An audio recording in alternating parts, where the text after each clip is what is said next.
এইবারের রমজানটা কিন্তু বেশ ছিল। কাজের চাপ, তার মধ্যে বাসার কাজ, সেই ফাঁকে, ফাঁকে মাঝে মধ্যে নিজেদেরকে একটু সময় দেওয়া, বাইরে ঘুরে বেড়ানো, ইন্টেরিয়রের কাজ দেখা। এই তো এইরকম টুকটাক আনন্দ, ঘোরাঘুরি, কাজ সবকিছু মিলিয়ে এইবার রমজান মাসটা কেটেছে আমাদের। প্রচুর পরিমাণে মাথায় প্রেশার ছিল, ইনফ্যাক্ট এখনো আছে।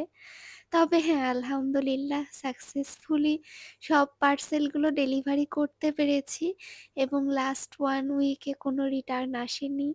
তো সেই আনন্দেই আমরা ঘুরে বেড়ালাম, অনেক আনন্দ করলাম। আর এই তো আজকে হচ্ছে ঈদ, সবাইকে ঈদ মুবারক। আর আমি তো আমার স্বপ্নের পথে আরো এক ধাপ এগিয়ে যাচ্ছি। দোয়া করবেন। আপনাদের সবার জন্য অনেক অনেক দোয়া, শুভকামনা।